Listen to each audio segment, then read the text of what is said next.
Hola amigos, ¿cómo están? Bienvenidos a la serie Descubriendo al Mesías de las Profecías. Queremos, como siempre, agradecer que nos sintonicen y hacerles recordar que el propósito de esta serie es mostrar el cumplimiento de las profecías del Antiguo Testamento relativas a la aparición del Mesías en la persona de Jesús el Nazareno, y sobre todo ver la belleza de ambas historias, la profecía en sí cuando se expresa y cómo Jesús Nazareno cumple todo aquello que Dios había designado como beneficio, como una bondad a la raza humana. Acordémonos siempre de la expresión que Jesús utilizó con la mujer samaritana, que ya estudiamos en Juan capítulo 4, cuando dialogando con ella le dice: si conocieras el don de Dios, ¿y quién es el que te pide agua? Dame de beber. Tú a él le pedirías agua y él te daría agua viva. Si conocieras el don o regalo de Dios. Y esto es lo que queremos examinar, que Jesús, en el cumplimiento de algunas de esas profecías que iremos observando, es un verdadero regalo. Y el regalo que queremos mirar a continuación es hacia una persona a quien le dedicó palabras de atención, pero que a la vez es para todos nosotros, porque estamos todos incluidos. Y el tema que queremos presentarles allí es esparciendo agua limpia. Solamente cuando Dios va limpiando el alma, cuando esparce agua acá y nos limpia el corazón, ¿acaso no buscamos todos ese caso de estar limpios, de sentirnos mucho mejor, más aliviados por alguna culpa, alguna carga que traemos sobre nuestras espaldas?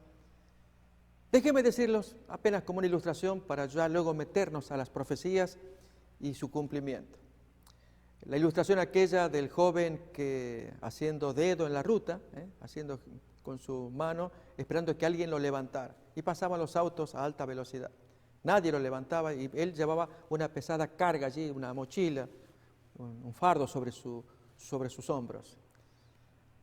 Cuando allí a lo lejos observa una carreta tirada por caballos, así que se acerca y el Señor amable pregunta al joven: ¿a dónde va?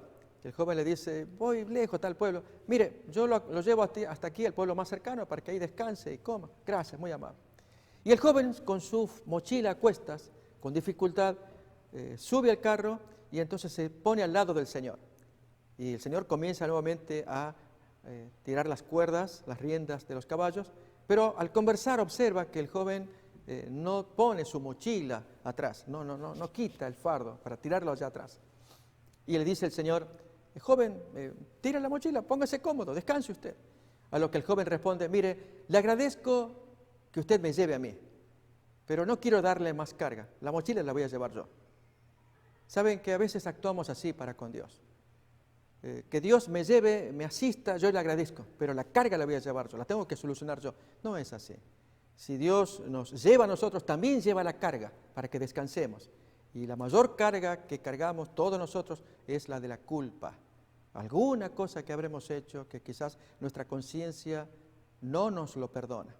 Vamos entonces a las profecías que muestran que Dios había pronunciado profecías y que Jesús Nazareno las cumpliría en cuanto a esparcir agua limpia y así limpiar el corazón. En Ezequiel capítulo 11, vamos a abrir el texto allí.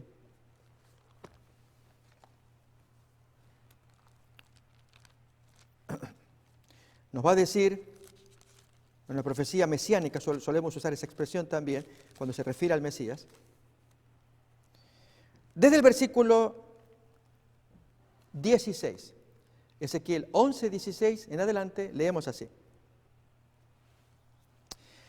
Así ha dicho Jehová el Señor: aunque les he arrojado lejos de entre las naciones y les he esparcido por las tierras, con todo esto les seré por un pequeño santuario en las tierras a donde lleguen. Se está refiriendo al tiempo de Ezequiel, que es el autor, el tiempo del cautiverio causado por el imperio babilónico a cargo de Nabucodonosor.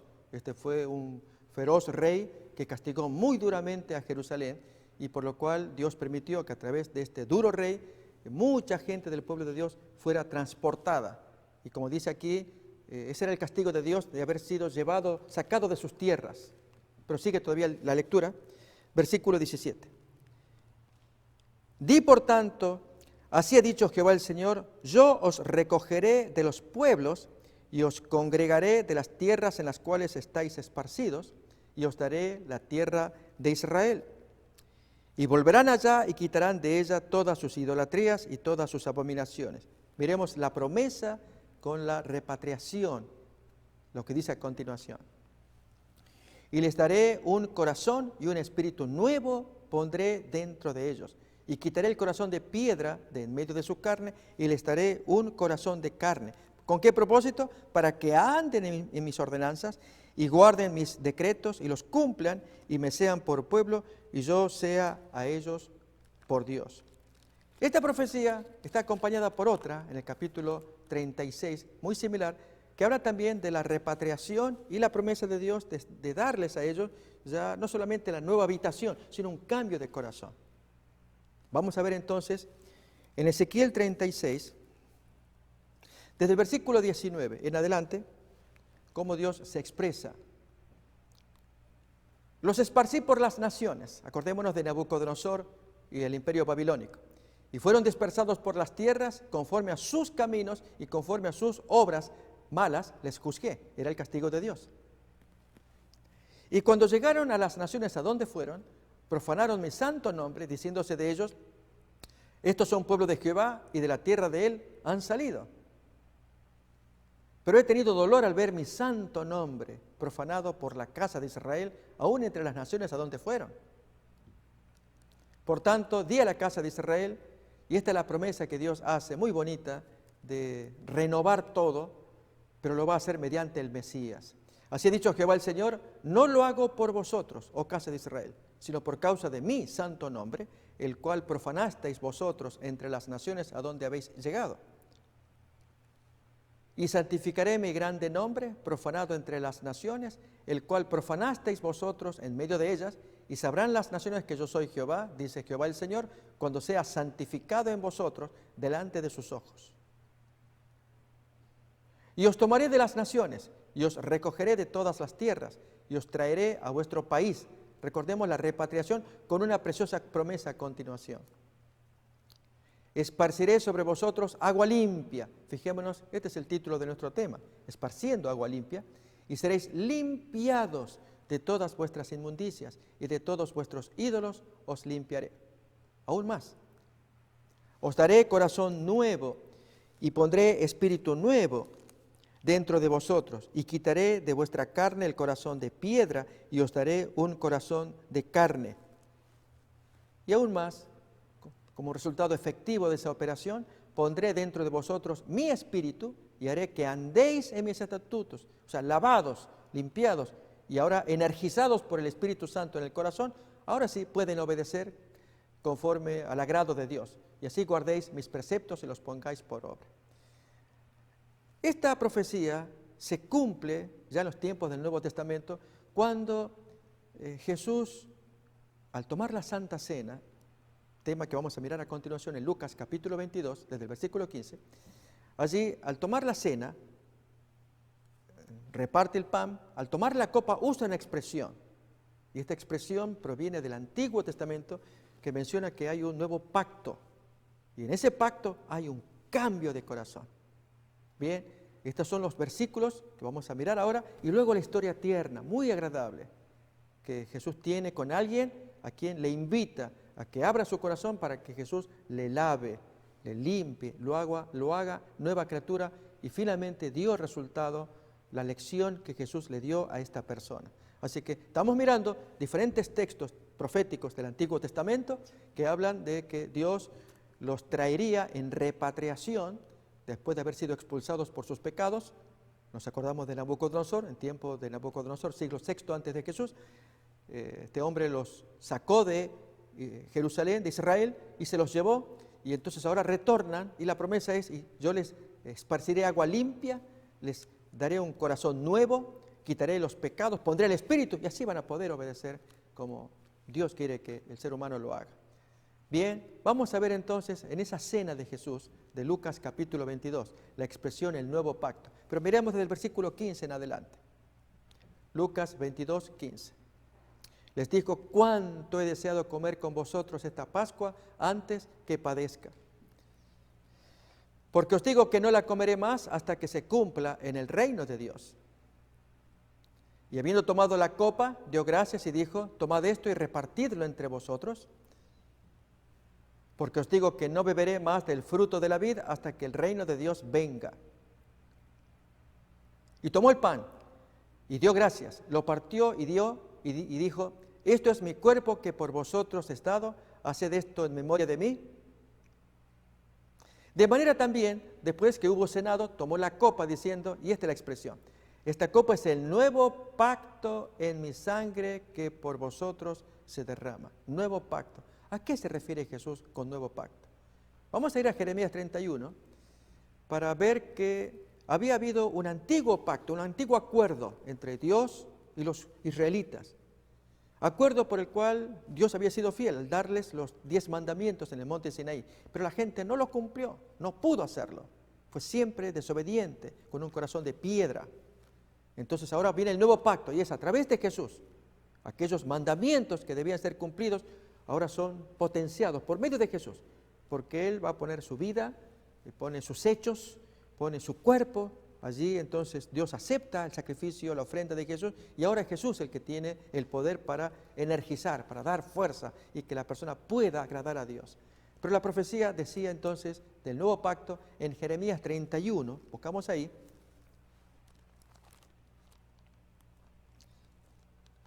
desde el versículo 30 en adelante.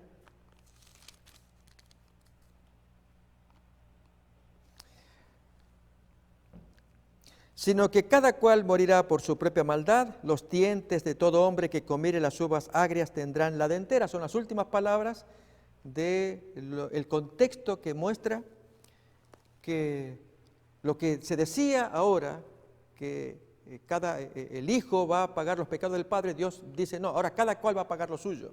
Es lo que dice este texto y el anterior. Y a continuación, versículo 31, miremos entonces la aparición del nuevo pacto. He aquí que vienen días, dice Jehová, en los cuales haré nuevo pacto con la casa de Israel y con la casa de Judá. No como el pacto que hice con sus padres el día que tomé su mano para sacarlos de la tierra de Egipto, porque ellos invalidaron mi pacto, aunque yo fui un marido para ellos, dice Jehová. Este es el pacto que haré con la casa de Israel después de aquellos días. Notemos nuevamente, hay un cambio. Daré mi ley en su mente y la escribiré en su corazón. Y yo seré a ellos por Dios y ellos me serán por pueblo. Y no enseñará más ninguno a su prójimo ni ninguno a su hermano, diciendo, ven a conocer a Jehová, porque todos me conocerán, desde el más pequeño de ellos hasta el más grande, dice Jehová, porque perdonaré la maldad de ellos y no me acordaré más de su pecado. Notemos entonces que en este nuevo pacto Dios va a escribir la ley, no en piedras, no en un documento que uno lee y trate de ajustarse, no, lo escribe en el alma. Y allí en lo profundo de la conciencia, la persona tiene que cumplir los mandamientos porque Dios los grabó, así en forma indeleble en la conciencia. Y al ser sensibles a la conciencia, estamos mirando a este Dios que nos puso el mandamiento y frente a la tentación, frente a la adversidad, ¿cuál va a ser nuestra reacción? Y Dios ya no va a confiarse en que el hombre se guiará por un documento externo, sino que el documento está dentro, grabado en el alma, por lo cual el hombre tendrá que tomar su decisión frente al estímulo externo provocador, tentación, adversidad, lo que fuera. En el caso de Jesús, Él viene a cumplir esta profecía. ¿Cuál es? A esparcir agua limpia, dar un corazón nuevo, escribir los mandamientos en el corazón, proveer el Espíritu Santo y que la persona sea nueva, agradable, feliz, para que así entonces pueda presentarse delante de Dios y agradar a Dios y agradarnos a nosotros. ¿O acaso no nos sentimos más aliviados? Tenemos la conciencia limpia. Les digo, amigos, y quiero referirme aquí a todos ustedes, me incluyo yo, muchas veces tenemos la conciencia que nos acusa de errores, pecados, faltas que hemos cometido. Y quisiéramos estar en paz. A veces no nos perdonamos por alguna cosa. En algunos casos somos muy exigentes, escrupulosos. Apretamos demasiado allí nuestra conciencia. Algunos nos recomiendan, vete al psicólogo, que ahí te alivie porque ya no damos más con la carga que tú tienes. a menos que Dios le pueda dar esa palabra, que Dios pueda obrar la profecía que estamos estudiando, que es la de esparcir agua limpia, quitar el corazón de piedra, poner un corazón de carne sensible, proveerle el Espíritu Santo, que ande los mandamientos y que Dios se pueda gozar. Una persona nueva, ¿no quisiéramos nosotros? ¿Cuántos de los que estamos aquí no habremos hecho cosas malas? Si algunos que anduvieron en drogas, en prostitución, en actos ilícitos. Les digo, amigos, en mi caso a mí no me interesa la vida de nadie. Si anduvo en este o en este otro detalle, no tengo el hábito de investigar, sino lo contrario, sea lo que fuera que hiciste, esta es la propuesta que Dios te da para que tú te beneficies como yo me beneficié hace años atrás. Este es el regalo de Dios, que todos podamos acceder a este beneficio que Dios da, de valernos de este Mesías. Esta es la promesa más grande que el ser humano puede tener. Dios mostrándose bueno por las profecías que anunció. Él dijo, yo voy a mandar a alguien que cubra todas las expectativas de todo ser humano. El ser humano, por sus prejuicios, por sus razones, sus experiencias tenidas, puede rechazar la religión e incluso hasta ignorar a Dios o aún agredirse con Dios. Eso cada cual lo maneja, pero lo que no se puede evitar es que Dios pronunció profecías tan benignas, tan magnánimas. Las estamos estudiando, las estamos observando, que cuando llegan a la tierra en cumplimiento con el Jesús Nazareno, allí uno se asombra cómo Jesús cumple estas profecías que estamos estudiando. Vamos entonces a mirar nuestra historia, la que se encuentra en San Juan, el capítulo 2, última parte, y capítulo 3.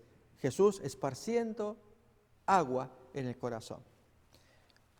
San Juan, capítulo 2, última parte, y entonces el capítulo 3 también.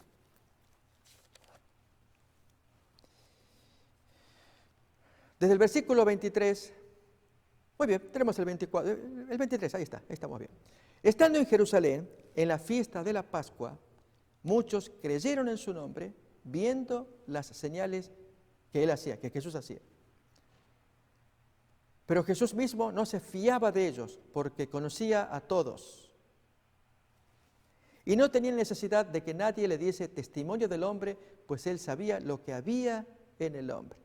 Quisiera, amigos, reflexionar en estas dos últimas palabras leídas acá. Jesús no necesitaba que nadie le diga, lo recomiende o le traiga algo a favor de la persona, sino que lo que muestra el texto es que Jesús sabía tanto del ser humano que no se fiaba porque sabía lo que había dentro. Alguien diría, bueno, este es Dios, es normal. Jesús dijo en una ocasión que todo lo que Él hizo, el hombre lo puede hacer. Eso está en San Juan 14. Por lo tanto, esa capacidad de discernimiento es lo que nos interesa acá. Y Jesús la tuvo porque en conexión con Dios y en conexión con las profecías, las lecturas sagradas de los libros judíos, le permitía a Él tener profundo insight, meterse allí a descubrir y conocer, tanto del texto como cuanto más de los seres humanos. Y en esta ocasión vamos a verlo. Dice otra vez el versículo 25, lo leemos, capítulo 2, 25 de San Juan, que no tenía necesidad de que nadie le diese testimonio del hombre, pues él sabía lo que había en el hombre y en consecuencia el 24 no se fiaba de ninguno. Ponemos el 24 también. 24. Jesús mismo no se fiaba de ellos, porque los conocía a todos. Bien, vamos a ver entonces los siguientes versículos. Capítulo 3. Ahora aparece una persona renombrada y bastante, una persona quizás melosa, agradable en el trato, y hay a quienes nos dejamos seducir. Y deberíamos tener cuidado cuando nos adulan, cuando dicen cosas demasiado ampulosas, agradables, y no advertimos que quien las dice lo hace para sacar provecho. Y en este caso este hombre no va con esa intención, aunque hay algo oscuro, y a ver si lo podemos discernir. Vamos entonces a la lectura de San Juan capítulo 3 y a Jesús esparciendo agua limpia. Había un hombre de los fariseos que se llamaba Nicodemo, un principal entre los judíos. Él era miembro del Sanedrín y como tal, el Sanedrín era el cuerpo religioso más importante de la nación, lo que hoy equivaldría tal vez al cuerpo legislativo, donde se reúnen los diputados o senadores y van a examinar las leyes. En el caso de Nicodemo era un hombre de muy alta posición. Este aparece en el Evangelio de Juan en más de una ocasión. Y esta es la primera.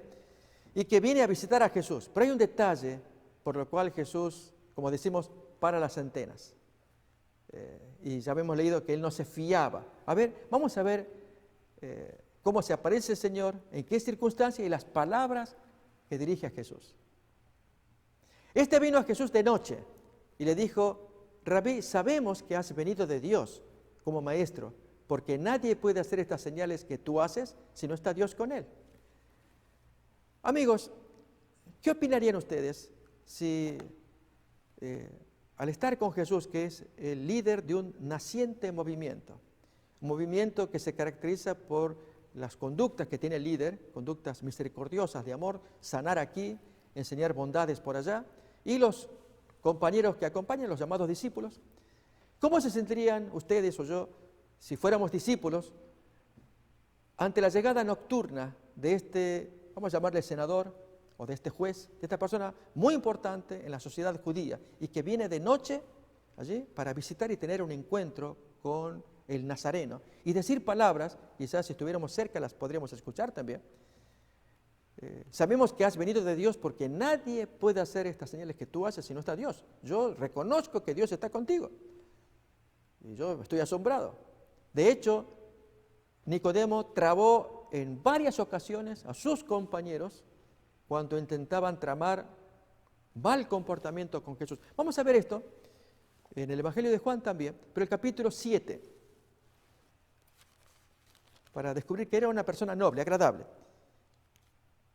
Desde el versículo 45 en adelante, leemos un hecho que expone a Nicodemo como una noble persona.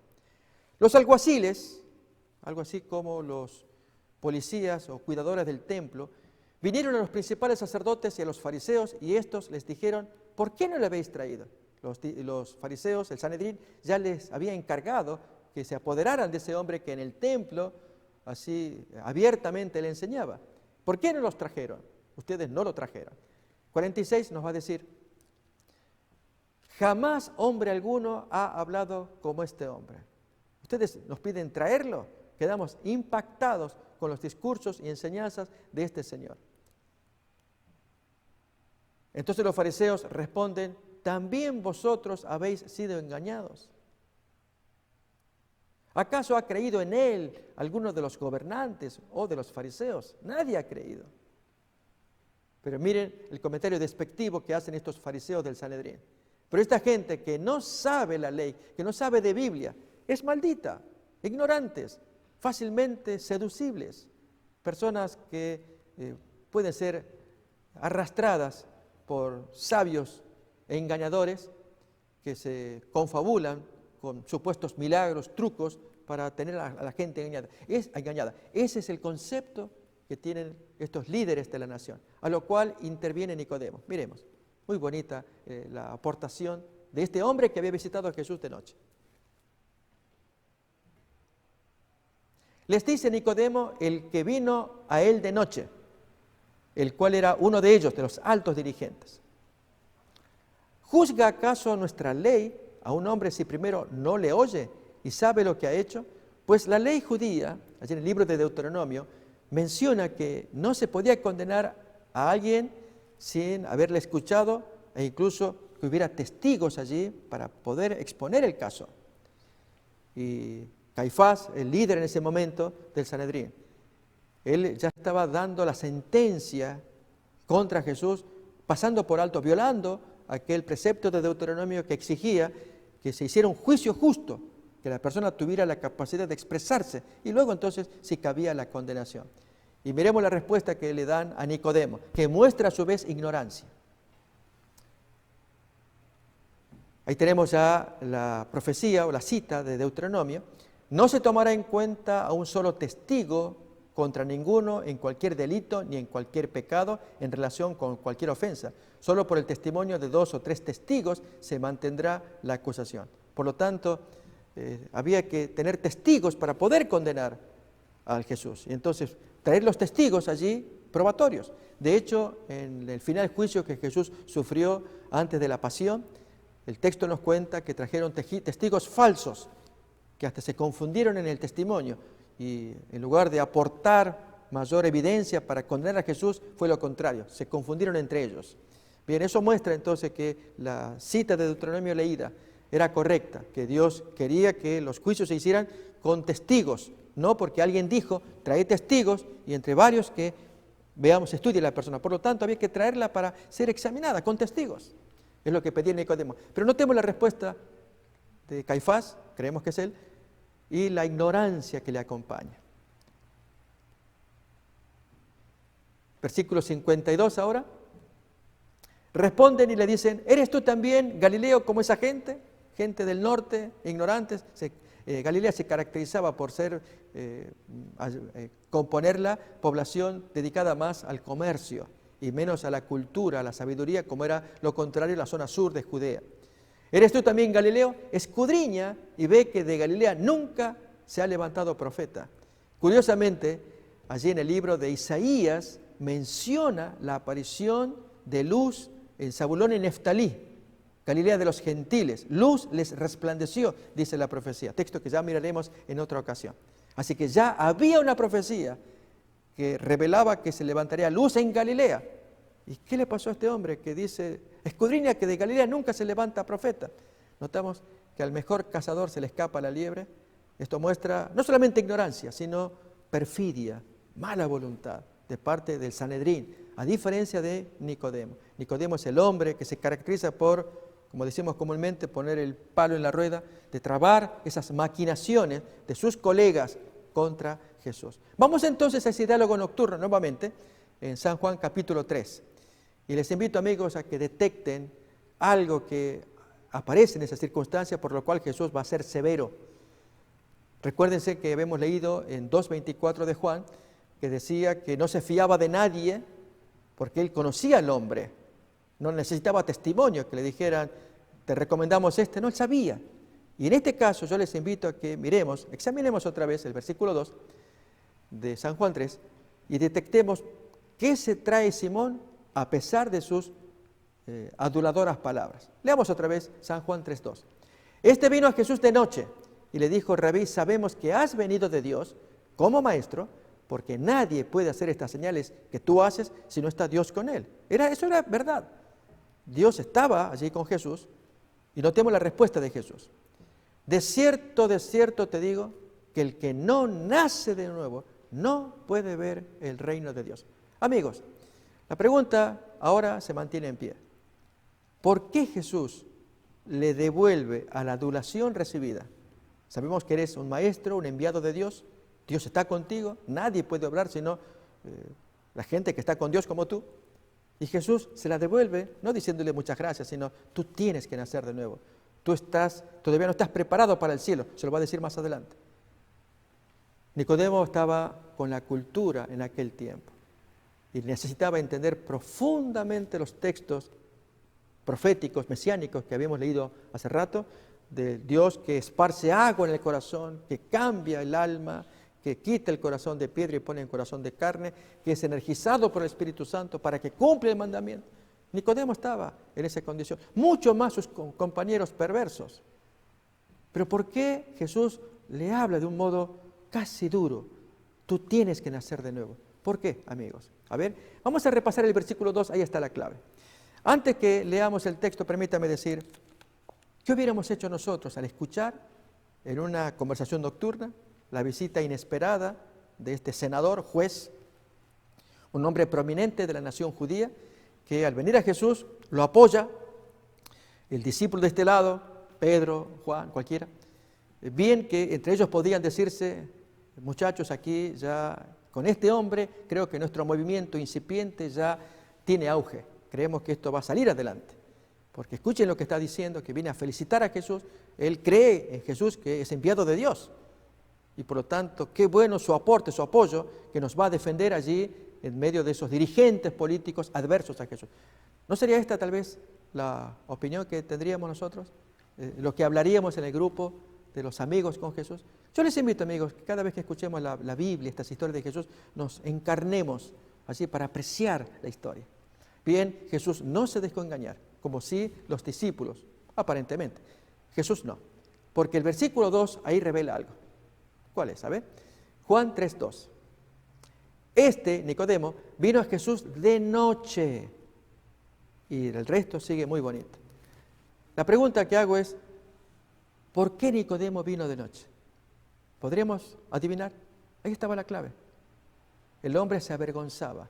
Él no quería ser visto de día, un hombre prestigioso, un principal entre los judíos, un hombre venerado, respetado como cualquiera de los miembros del Sanedrín, como ocurre ahora con la Corte Suprema de Justicia.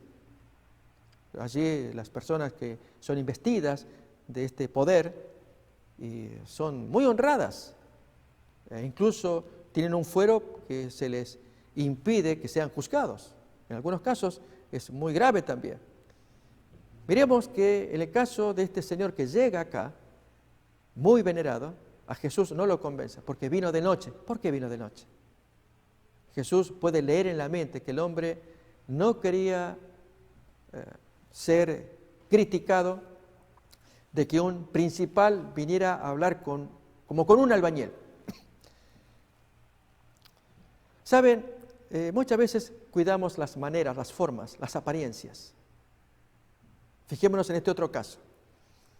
Juan 9:22, aquí vemos gente que guarda la apariencia, guarda la amistad, quiere llevarse bien con la cultura, con el medio ambiente, con los amigos. Nos acordamos de aquella historia de el ciego que fue curado y convocados los padres para dar explicación.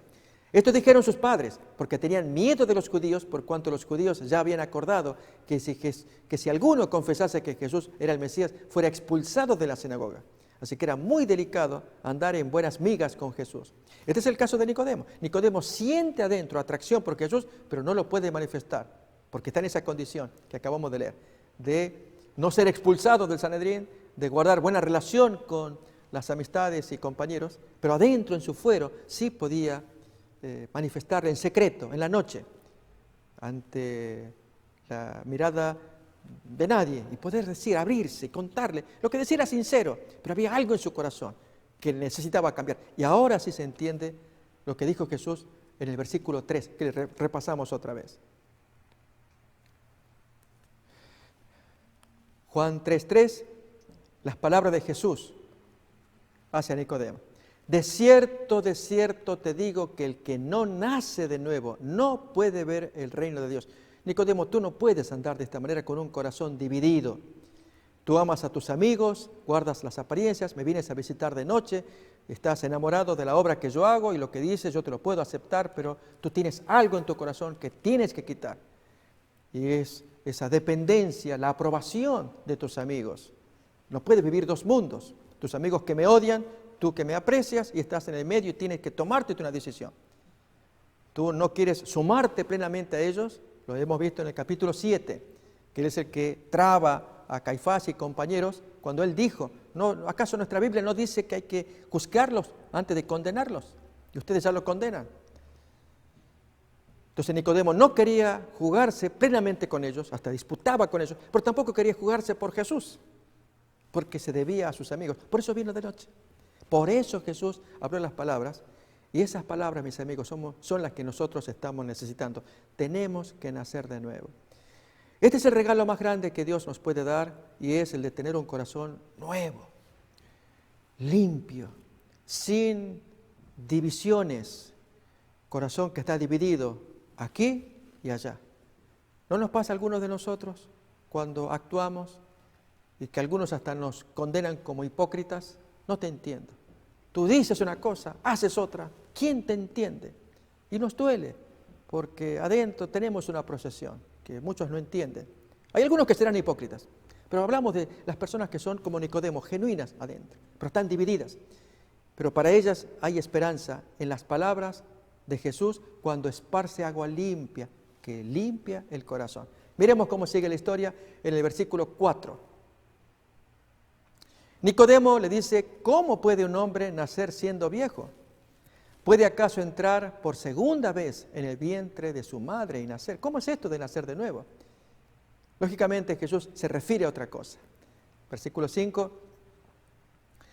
De cierto, y al decir así es que ciertamente, absolutamente quiere decir, yo te digo, que el que no nace de agua y del Espíritu no puede entrar en el reino de Dios. Y el nacimiento de agua es el nacimiento del bautismo. Una persona que hace un pacto solemne se hunde en aguas de bautismo. Ese es el significado del bautismo. La palabra significa sumergir. Y entonces uno se sumerge y hace un pacto con Dios. Un pacto simbólico. Se sumerge y allí sepulta la vieja vida, llena de cargas, llena de problemas, de conflictos. Y sale entonces nuevo, siempre simbólicamente. Ese es el pacto que hace con Dios ante testigos. Y la persona siente que Dios, que dio la orden, que Dios lo recibe, que lo abraza, se siente amado, perdonado. Su carga quedó allí en el agua, quedó el hombre viejo allí sepultado, simbólicamente. Y sale nuevo, con una promesa, y es ser energizado por el Espíritu Santo. Allí, con el poder de Dios, puede empezar a cumplir un mandato aquí, un mandato allá. Tendrá alguna que otra caída al comienzo, como sucede con los hijos recién nacidos. Cuando ellos nacen y a los meses comienzan a caminar, tienen sus caídas, pero ¿acaso nos imaginamos, amigos, a una mamá que al ver a su niño caer, ella rápidamente va, corre antes que llore y ya lo pone nuevamente y lo calma para que vuelva a animarse y dar otro pasito? No imaginamos a una madre que al verlo a su niño caer, que le diga, viste, te caíste y te vas a caer porque tú no sirves y vas a llorar ahí y te vas a quedar postrado. Ninguna madre, pues tampoco Dios. Aquella persona que nace de nuevo y quiere empezar a caminar, puede ser que tenga una caída, tenga dos, pero Dios inmediatamente va y lo recoge y lo levanta. Hijo, empieza de nuevo, no te preocupes, yo sé que vas a poder. Y no decirle, viste, no lo hiciste y no lo vas a hacer. Ese no es nuestro Dios. Por eso Jesús usa la figura del nuevo nacimiento. Pero miremos todavía más. El hombre hace preguntas. Jesús va más profundo para expresar el doble nacimiento. Nacimiento de agua, que es el bautismo, sumergirse en un tanque de agua para que simbólicamente todos puedan ver que decidió hacer para Dios, hundir ahí el viejo hombre con sus historias y salir nuevo, con la promesa de Dios, de que Dios le da poder para obedecer, aunque tenga sus iniciales caídas. Vamos a ver entonces cómo sigue la historia. Lo que es nacido de la carne, se queda carne. Lo que es nacido del Espíritu, es Espíritu. No te maravilles de que te dije, os es necesario nacer de nuevo, y al hablarlo en plural, se refiere a todos los colegas de Nicodemo. A ustedes todos tienen que nacer de nuevo. En la conducta, cómo se están comportando. Y notemos, en el caso de Caifás, dijimos hace rato, y el Sanedrín, cuando les hablan a los alguaciles, ¿cómo es que ustedes han sido engañados? ¿Acaso nuestros gobernantes o los fariseos, alguno ha creído en él? Ninguno. Pero esta gente ignorante, que no sabe Biblia, a ellos sí se les engaña fácilmente. Y en eso interviene Nicodemo. ¿Nos acordamos? Bien, toda esa gente tiene que nacer de nuevo. Por eso Jesús tuvo tanta paciencia en aquellos días. Soportaba burlas, oprobios, críticas, porque Él amaba a esa gente. Él tenía un conocimiento superior, sabía que lo hacían por ignorancia. Ya muriendo en la cruz, pronunció aquellas famosas palabras, Padre, perdónalos, porque no saben lo que están haciendo. Y si Jesús, que tiene tanto amor y tanta comprensión, pronuncia estas palabras, las puede pronunciar a favor de usted también. Y decirle lo mismo, yo te perdono. Padre, perdónalo porque no sabe lo que hace, hasta que nazca de nuevo. Miremos el texto, Lucas 23:34. Allí pronuncia Jesús esas palabras registradas en el Evangelio que Jesús pronunció en la cruz. Y Jesús decía, Padre, perdónalos porque no saben lo que hacen. Y repartieron entre sí sus vestidos, echando suertes, mientras Él estaba colgado en la cruz. Vamos ahora entonces a San Juan, capítulo 3, esta vez el versículo 8. Continúa el diálogo de Jesús con Nicodemo dando muy importante información que tenía que ver con un nuevo nacimiento, darle un nuevo corazón. Amigos, este es el momento quizás más importante de estas historias bíblicas. Y es que el hombre entienda que, así como el texto decía, lo que es carne se queda carne. El que nació acá en la tierra y no nace en espíritu, se va a quedar acá. Tiene que nacer en espíritu o espiritualmente. No todos están en esa condición. Cuando decimos gente carnal, no le entra, al contrario, de burlas contra la Biblia. Y uno los puede respetar, ya Jesús lo había hecho. Padre, perdónalos porque no saben lo que hacen. Cuánto más nosotros que tenemos que entender y perdonar. Sin embargo, esto no disminuye la exhortación de que tiene que procurar nacer. Debe buscar nacer del Espíritu, nacer del agua también. Vamos a ver entonces cómo sigue esta historia en San Juan, capítulo 3, versículo 8. Leemos pues. El viento sopla de donde quiere, tú oyes su sonido, mas no sabes de dónde viene ni a dónde va. Así es todo aquel que es nacido del Espíritu. Fíjense qué interesante. Allí Jesús toma la ilustración del viento porque algo interesante de saber es que la palabra griega que se utiliza es la misma, tanto para viento como para espíritu. Al decir entonces tienes que nacer de agua y espíritu, nacer del Espíritu, usa la palabra viento o espíritu, que es la misma palabra, pero tiene otra acepción. Y entonces habla del viento. Cuando dice, tú no sabes de dónde viene, de qué lado, de acá, ni a dónde te lleva, pero sí sabes una cosa, lo sientes. Así ocurre con el nacimiento del Espíritu. Tú no sabes cuándo empezó, o de dónde vino, a dónde te lleva, pero tú lo sientes adentro. Sientes que hay algo diferente, por lo cual deseas escuchar más de la Biblia. Un signo evidente de que hay un cambio es que lo que antes amábamos, ahora lo odiamos. Y lo que antes odiábamos, ahora amamos. Se hizo un vuelco. Otra vez, lo que antes odiábamos, hoy amamos. Y antes, ¿por qué odiábamos? ¿Qué odiábamos? Que nos hablen de Biblia, que nos hablen de religión. No quiero escuchar nada. Yo antes eso odiaba, hoy yo amo. Al revés, aquellas cosas que yo antes amaba, las pasiones, juergas, actos ilícitos, yo amaba, era la pasión. Hoy yo lo aborrezco, porque se hizo un vuelco. Porque el Espíritu Santo, que empezó en algún momento, en alguna parte, que no sé dónde, me fue llevando, no sé a dónde me va a llevar, va a terminar, pero yo lo siento. A eso se refiere. Lo leemos otra vez. San Juan 3, 8. Son palabras de Jesús dedicadas a este hombre y finalmente surtieron buen efecto en Nicodemo. Leemos otra vez. El viento sopla de donde quiere y tú oyes su sonido, mas ni sabes de dónde viene ni a dónde va. Así es todo aquel que es nacido del Espíritu. Esto es cuando oyes el sonido, el efecto, pero no sabes a dónde te va a llevar. Versículo 9. Nicodemo le dice, ¿cómo puede hacerse esto? Y note la respuesta de Jesús de sorpresa y a la vez de reprensión. ¿Eres tú el maestro de Israel y no sabes esto? El ABC diríamos nosotros. ¿No sabes lo que trae la profecía de Ezequiel 11, Ezequiel 36, que hemos leído hace rato? Donde Dios promete que iba a esparcir agua limpia para cambiar el corazón, hacer la persona nueva. Leamos otra vez la profecía, si les parece. Esto está en capítulo 36. Vamos a leer desde el versículo 24 en adelante.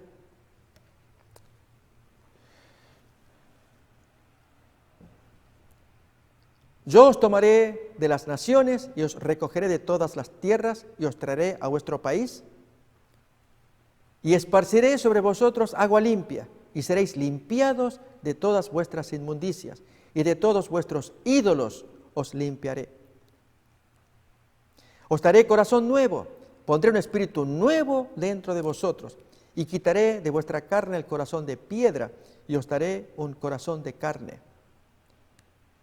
Y pondré dentro de vosotros mi espíritu y haré que andéis en mis estatutos y guardéis mis preceptos y los pongáis por obra. Esta es una promesa y una profecía también. Y Jesús se la estaba enunciando a Nicodemo. Al decir esparcir el agua, pues por medio del bautismo, era un signo, un símbolo, como dirá la carta de Pedro, en la primera carta, capítulo 3, que es un signo de aspiración. Uno hace un plan, una aspiración al sepultarse en el bautismo, de querer cambiar. Y luego el poder de Dios operando y la decisión, la voluntad del hombre cooperando. Lo cierto es que se cumple la promesa de Dios de que le quiere cambiar el corazón. Pero aquí que Nicodemo, estábamos leyendo, él pregunta, ¿y esto cómo es esto? Y lógicamente la respuesta de Jesús, eres maestro de Israel y no sabes ni el ABC, como diciendo, ¿qué le enseñas al pueblo? Sigamos todavía más con esta lectura. De cierto te digo que lo que sabemos hablamos y lo que hemos visto testificamos, pero no recibís nuestro testimonio. Efectivamente el Sanedrín no lo hacía y consecuentemente el pueblo. Si os he dicho cosas terrenales y no creéis, ¿cómo creeréis si os dijere las celestiales? Había mucho más información de parte de Jesús, pero aquí que era resistido, a excepción de Nicodemo, que un hombre noble, pero todavía tenía su corazón que debía ser pulido. Sigue más todavía la historia. Nadie subió al cielo sino el que descendió del cielo, el Hijo del Hombre que está en el cielo. Y esta ilustración que leemos y comentamos impactó sobremanera a Nicodemo. Y como Moisés levantó la serpiente en el desierto, así es necesario que el Hijo del Hombre sea levantado, para que todo aquel que en él cree no se pierda, mas tenga vida eterna. Amigos, si reparamos en esta expresión de Jesús, que así como Moisés levantó la serpiente, esta es una historia del libro de Números, en que se cuenta que el pueblo había entrado en rebelión. Después de un triste suceso con motivo de una queja popular mayoritaria por falta de agua, aún Moisés participó en un error cuando el pueblo quejándose por falta de agua, Moisés, fastidiado ya al colmo del cansancio, él tenía que hablarle a la piedra, una roca que estaba cerca, y Dios milagrosamente proveería agua. Era un símbolo de que así esa roca que representa a Cristo, esto lo va a decir Pedro en 1 Corintios capítulo 10, y había que hablarle a la roca, para que la roca entonces proveyera, y es lo que hacemos con Cristo. Al hablar con Jesús, Él nos provee el agua que todos necesitamos. Pero aquí que entonces el apóstol, cuando escribe esta porción, Pablo en 1 Corintios capítulo 10, la roca que los seguía, que la roca era Cristo, él da a entender que solamente con esa roca se nos provee, y es lo que Dios quiere enseñarnos. Esa roca es Cristo y que provee como agua para llenar nuestros corazones. He aquí que entonces Nicodemo oye esa ilustración, y es que después de este hecho de la roca, el pueblo tuvo que pasar por Edom y alrededor de Edom, y se quejó otra vez. Ya se había quejado con la roca, se quejó con lo de Edom por el paso muy grave, y entonces surgen las serpientes ardientes, un castigo de Dios. Y la gente muriendo y quejándose de dolor, pidiendo misericordias a Dios, Dios inmediatamente interviene diciéndole a Moisés que se fabricara una serpiente de bronce y la pusiera en un palo, y rápidamente la gente que mirara a la serpiente allí se sanaría. Leamos otra vez el texto de San Juan capítulo 3, el versículo 14, donde Jesús se presenta a sí mismo como una serpiente de bronce, que así como hizo la serpiente de bronce, así el Hijo del Hombre, tiene que ser levantados ambos en un palo, para que quien los mirara se pudieran curar. Veamos entonces San Juan 3, versículo 14. Como Moisés levantó la serpiente de bronce en el desierto, así es necesario que el Hijo del Hombre sea levantado en la cruz del Calvario, para que en ambos casos ocurrió lo